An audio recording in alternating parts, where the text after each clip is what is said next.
Welcome back, dear listeners, to another episode of Tales Plus. Last time, we heard the incredible tale of the second man who forgave his brothers despite their betrayal and endured so much for the sake of family.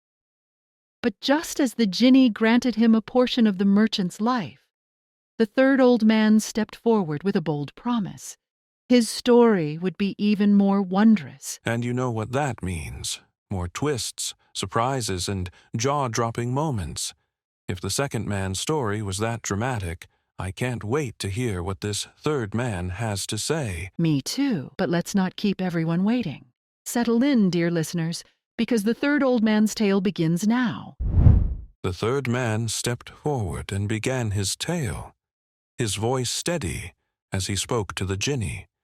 "Know, O Sultan and King of the Jinn, that this mule you see before you was once my wife. It so happened that I went away for a journey, which kept me absent for an entire year. When I returned home one night, I found her lying on a carpet bed with another man. They were talking, laughing, and playing, showing no shame in their betrayal." The man's voice grew heavier as he described what happened next. "When she saw me standing there, she jumped up, grabbed a jug of water, and began muttering spells over it. Before I could stop her, she sprinkled the water on me and said, 'Come forth from this shape into the form of a dog.' In an instant, I was transformed. She drove me out of the house, and I ran through the streets until I came upon a butcher's stall." He explained how the butcher took him in and what happened next. "The butcher saw me scavenging for bones and brought me home. But when his daughter saw me, she cried out, 'Do you bring men into the house and bring them to me?' "Where is the man?" This dog is no dog. He is a man, cursed by his wife, and I can release him." When the butcher heard her words, he begged her, "Please, release him."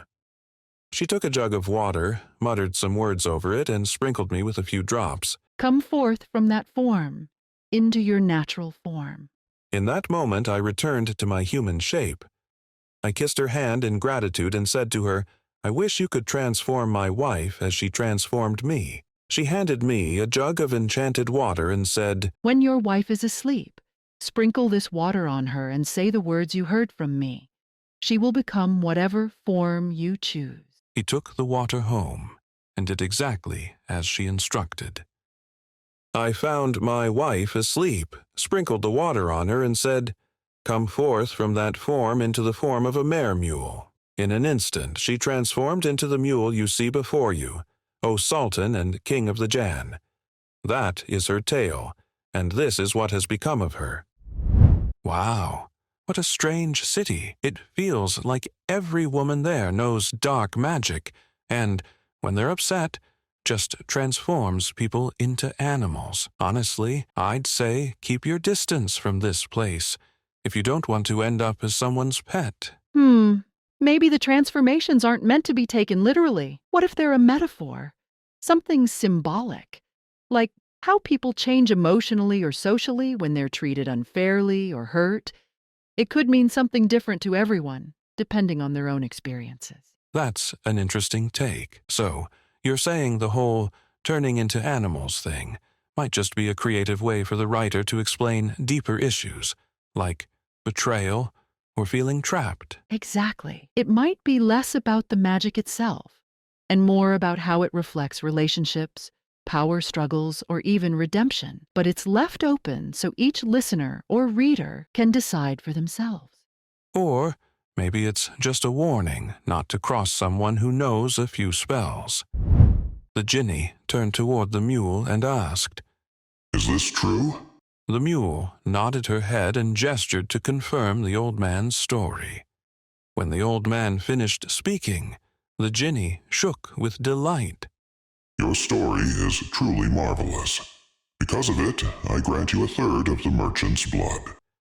And just as the tale ended, the first light of dawn crept over the horizon. Shahrazad stopped speaking, saying nothing more for the night. "My sister, your tale is so delightful and sweet, how tasteful and full of wonder."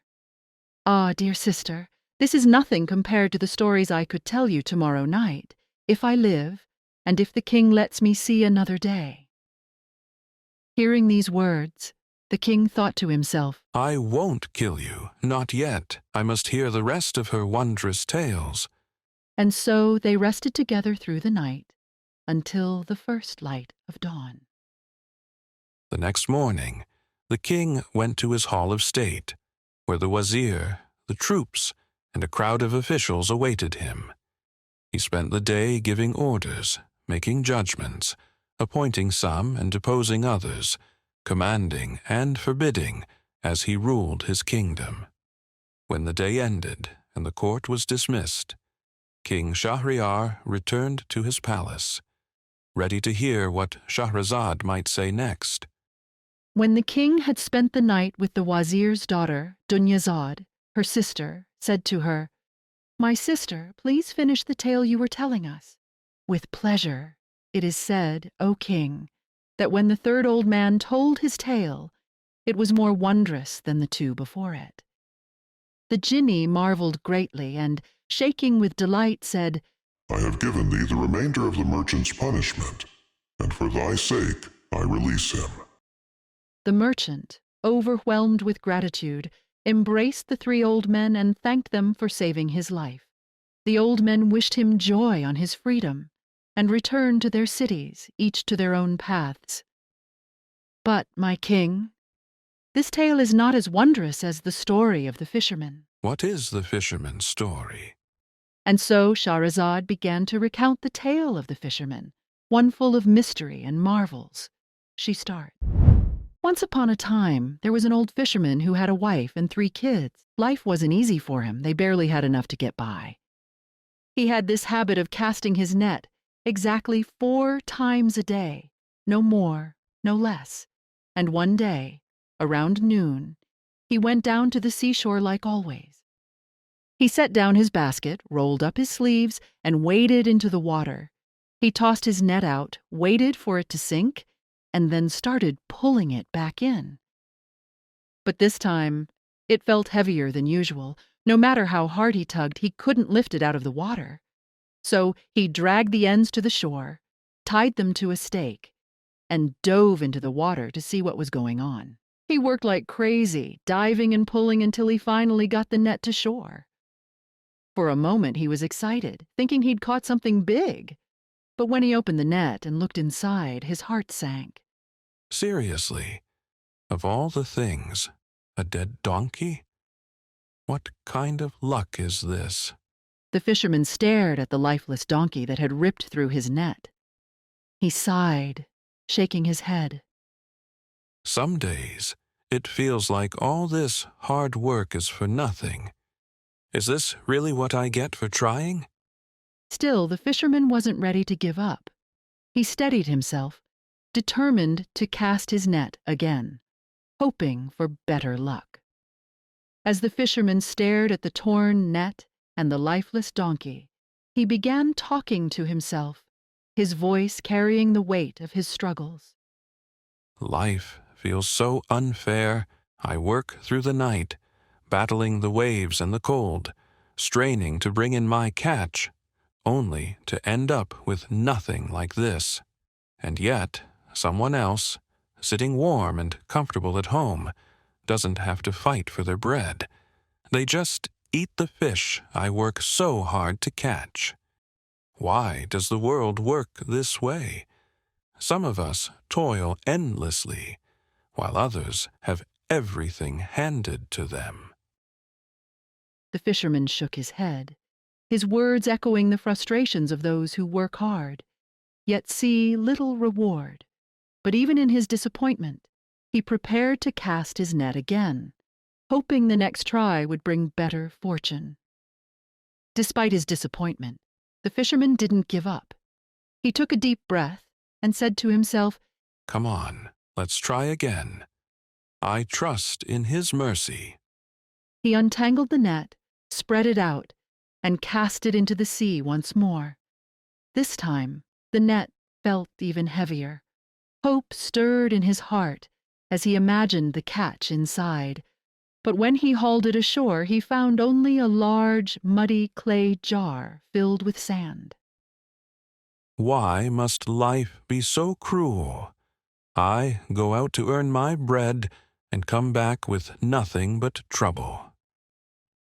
Still, the fisherman didn't lose hope. He prayed for strength, threw the jar aside, cleaned his net, and cast it a third time. When he pulled the net in again, his heart sank.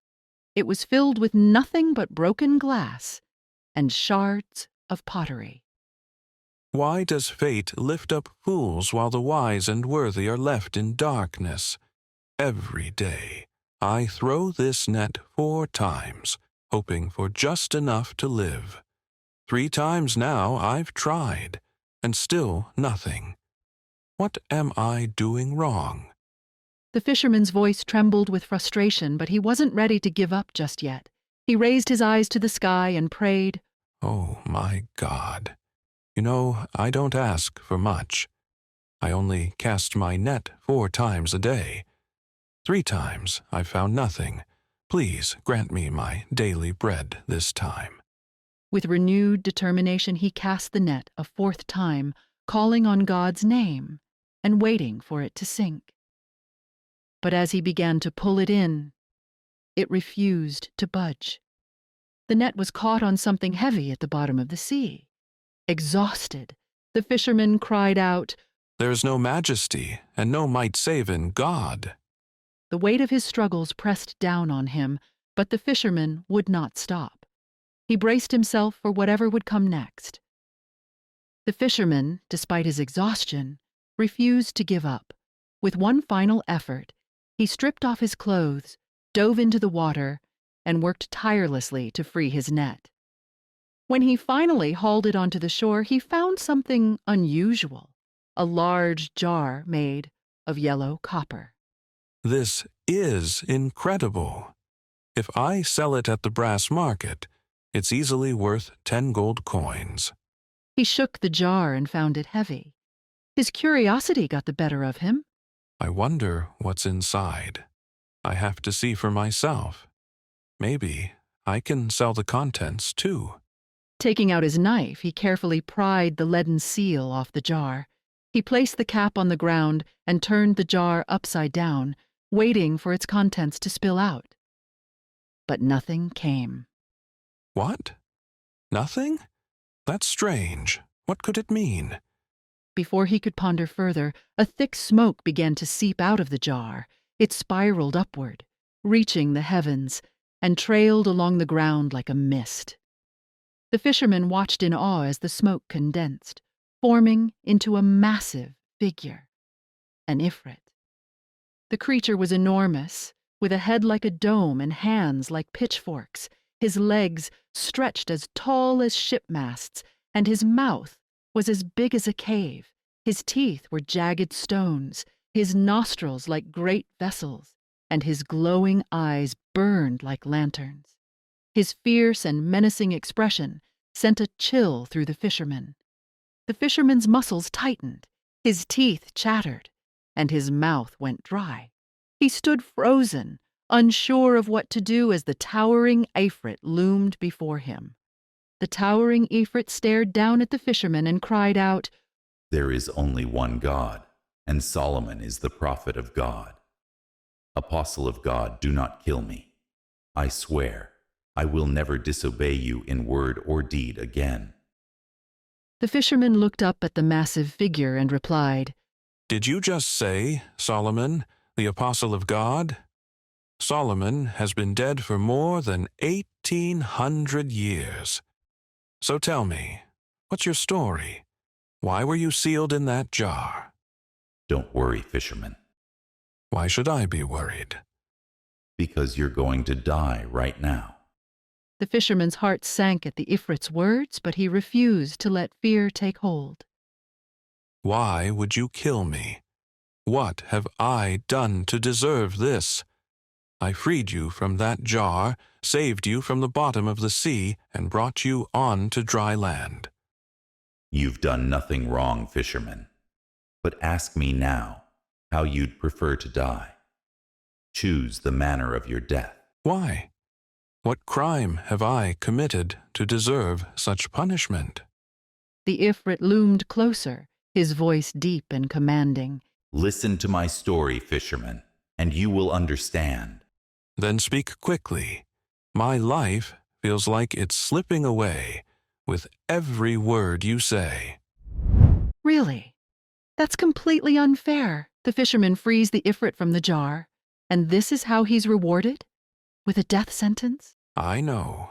It does seem unjust, but we don't know what's going to happen next. Who knows?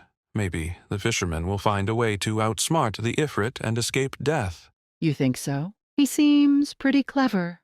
I hope he's got a plan up his sleeve. Well, you'll just have to keep listening to find out. Let's see what happens next. The Ifrit began to tell his story, his voice heavy with bitterness and regret. Know this, fisherman. I am one of the rebellious jinn who defied Solomon, the son of David. I, along with the infamous al-Jinni, sinned against the great prophet. When Solomon learned of our rebellion, he sent his minister, Asaph, son of Barkiah, to capture me. Despite my strength, I was dragged before Solomon in chains, humiliated and helpless. The Ifrit paused, his voice trembling with anger as he described his encounter with the prophet. Solomon called on God for protection and ordered me to embrace the true faith and obey his commands. But I refused. So he summoned this jar, sealed it with lead, stamped with the Most High name, and imprisoned me inside. He commanded the jinn to carry the jar to the heart of the ocean and cast it into the depths. The fisherman listened intently as the Ifrit continued, recounting centuries of imprisonment. For 100 years, I swore in my heart, whoever releases me, I will make him rich beyond his wildest dreams. But no one came. As the 2nd century began, I changed my vow. Whoever releases me, I will give them the treasures of the earth. Still, no one came. By the 3rd century, I was desperate. I promised, whoever releases me, I will grant them 3 wishes. The Ifrit's voice grew cold and menacing as he reached the conclusion of his tale. But 400 years passed, and no one released me. Rage consumed me, and I swore a new oath. Whoever releases me now, I will kill them without mercy. Their only choice will be how they die. And so, here we are. The fisherman's heart sank as he realized the full weight of the Ifrit's words, but he refused to give up hope. Oh, poor, unlucky fisherman. Did you catch that? The Ifrit once vowed to grant 3 wishes to whoever released him. Doesn't that sound familiar? It's like the origin story of Aladdin and the magic lamp. Could this be where it all started? Yes, you're right. We mentioned earlier that there are so many versions of this book. Over time, different writers have added new tales or changed existing ones. Aladdin and the Magic Lamp is a fantastic story, too, but it's not part of the original collection. It's one of the most famous editions. Maybe we can talk to the podcast writers about doing an extra episode where we dive into that tale as well. What do you think? That's a great idea. I'd love that. But for now, let's keep it short so we don't keep our listeners waiting. The Ifrit's voice thundered with rage as he revealed his vow. From this moment forward, whoever releases me, I will kill. And because you've freed me, I now give you the choice of how you will die. The fisherman was stunned. His voice trembled as he pleaded for his life. Oh, God! How strange that I freed you only to face this fate. Spare my life so that God may spare yours. Do not kill me, or God may send someone to kill you in return. But the Ifrit shook his head, his expression unyielding. There is no escape. You must die. Choose now how you wish to meet your end. The fisherman, though terrified, tried once more to reason with the monstrous Ifrit. Please, forgive my life as a reward for setting you free. Show mercy. Mercy? I will not spare you. It is because of your release that I must kill you. The fisherman's voice grew firmer, laced with frustration at the Ifrit's injustice. O chief of the Ifrits, I did you good, and you repay me with evil. Truly, the old saying doesn't lie when it says, we did good for them, and they repaid us with harm. That's the way of the world, isn't it? The work of every bad man. Helping those who don't deserve it often leads to regret, just like what happened to Amir's neighbor. When the Ifrit heard the fisherman's words, his voice boomed with menace. No more talking. I must kill you. The fisherman, though terrified, decided to rely on his wits. This is a Jinni, and I'm just a man. But God has given me a cunning mind, and I'll use it to outsmart him, just as he used malice to try and destroy me. He turned to the Ifrit and asked, have you truly made up your mind to kill me? Even so. The fisherman took a deep breath and continued, invoking a name that caused the Ifrit to falter. In the greatest name, graven on the seal ring of Suleiman, the son of David, I ask you a question. Will you answer me truthfully? But at this point, Shahrazad stopped telling the story. She turned to the king and said, if the king allows me and if God wills, I will tell you the continuation of the story another night. Although King Shahryar was desperate to know what would happen to the fisherman, he maintained his composure. Very well, Shahrazad. You may continue the tale another night. And so the king and Shahrazad rested through the night, but the question lingered in the king's mind. Would the fisherman outwit the Ifrit and escape his fate? And so, dear listeners, Shahrazad paused her tale for the night, leaving King Shahryar and all of us wondering what will happen to the poor fisherman. Will he outsmart the Ifrit and escape his fate? Only the next part of the story will tell. If you're as curious as I am, make sure to follow and subscribe to the podcast so you don't miss what happens next in this thrilling tale. Stay tuned for the next episode, where we'll uncover more twists and turns in this incredible story. And don't forget to share Tales Plus with your friends so they can join the adventure too. Until next time, take care, stay curious, and we'll see you for the next chapter of The Fisherman and the Ifrit.